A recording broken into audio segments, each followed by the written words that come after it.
কিশোরগঞ্জে রিকশা প্রতীকের পক্ষে 11 দলীয় জোটের ঐতিহাসিক গণমিছিল রাজনৈতিক অঙ্গনে তুমুল আলোড়ন। বিস্তারিত থাকছে কিশোরগঞ্জ থেকে মোহাম্মদ আল আমিনের প্রতিবেদনে।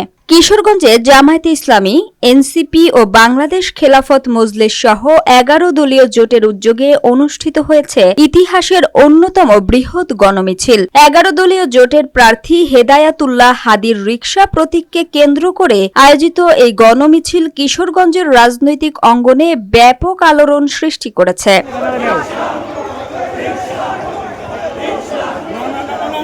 আজ সকাল থেকেই শহরের আজিমউদ্দিন স্কুল মাঠে বিভিন্ন এলাকা থেকে নেতাকর্মী ও সমর্থকেরা জড়ো হতে শুরু করেন।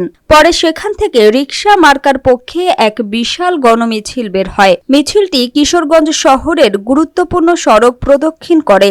এতে হাজারো নেতাকর্মী ও সাধারণ মানুষের স্বতঃস্ফূর্ত অংশগ্রহণ লক্ষ্য করা যায়। গণমিছিলে বিশেষ আকর্ষণ ছিল জামায়াতে ইসলামী মনোনীত প্রার্থী অধ্যাপক মোসাদ্দেক হোসেন ভূঁইয়ার উপস্থিতি। তিনি জানান, মাঠ পর্যায়ে তার নিজস্ব সাংগঠনিক শক্তি ও কাজ করার সুযোগ থাকা সত্ত্বেও বৃহত্তর ঐক্যের স্বার্থে তিনি 11 দলীয় জোটের প্রার্থী হেদায়াতুল্লাহ হাদির পক্ষে সরে দাঁড়িয়েছেন।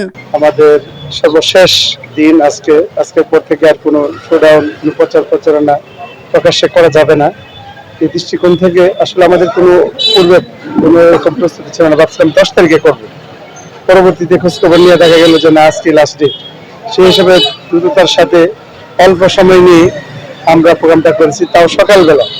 আসলে আপনারা জানেন সকালবেলা প্রোগ্রামটা আসলে ঘুমের থেকে উঠতে শীতের দিন সদরকে নিয়ে আমরা প্রোগ্রামটা করছি। কিশোরগঞ্জ, সদর, হোসেনপুর পুরাটা নিয়ে কিন্তু করা হয়নি, শুধু সদরকে নিয়ে আমরা করছি। আলহামদুলিল্লাহ, আমি মানুষের মাঝে যে উৎসাহ দেখতে পেলাম, সবারই কথা যে আমরা প্রকাশ্যে না থাকলেও অপ্রকাশ্যে এবং সময় মতো আমরা ঠিকই আপনাকে ভোট দিয়ে আমরা জয়যুক্ত করবো। আমি শতভাগ আশাবাদী, ইনশাআল্লাহ সোম্মা ইনশাআল্লাহ, আমি শতভাগ আশাবাদী আগামী 12 তারিখের নির্বাচনে ইনশাআল্লাহ রিকশা প্রতীক এবং আমি অবশ্যই বিজয়ী হব ইনশাআল্লাহ।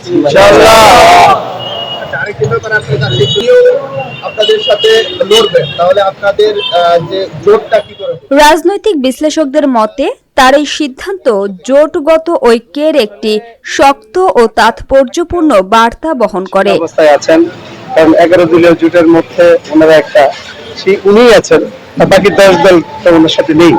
সেই হিসাবে আমাদের সাথে ওনারা মঞ্চ ঘোষণা করেছেন, পত্রপত্রিকার মাধ্যমে, প্রিন্ট মিডিয়ার মাধ্যমে সর্বোচ্চভাবে সকলেই আমাদের সাথে আছেন। এবং আপনি অবশ্যই দেখতে পেয়েছেন আজকে মোসাদ্দেক ভূঁইয়া, যিনি জামাতের দাঁড়িপাল্লা প্রার্থী ছিলেন, উনি নিজে আমাদের মিছিলে অংশগ্রহণ করে আমার হাতে হাত রেখে সকালকে আহ্বান জানিয়েছেন যে দাঁড়িপাল্লাই রিকশা, রিকশায় দাঁড়িপাল্লা। অতএব আমি দেখতে পেয়েছি আমাদের জামাত ইসলামী, ছাত্র শিবির সহ তাদের যত এনসিপি অন্যান্য সকল দলগুলা, সকল ইউনিটগুলা আমার সাথে কাজ করে যাচ্ছে।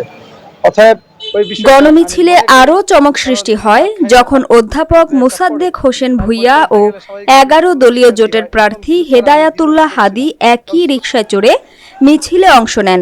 তাদের এই দৃশ্য নেতাকর্মীদের মধ্যে ব্যাপক উৎসাহ, উদ্দীপনা ও ঐক্যের আবহ সৃষ্টি করে। নেতারা বলেন, এই গণমিছিল প্রমাণ করে কিশোরগঞ্জে 11 দলীয় জোটের সাংগঠনিক শক্তি ও জনসমর্থন দিন দিন আরও সুসংহত হচ্ছে। তারা আশাবাদ ব্যক্ত করেন, এই ঐক্য ও জনসমর্থনই আসন্ন নির্বাচনে বিজয়ের মূল চাবিকাঠি হয়ে উঠবে।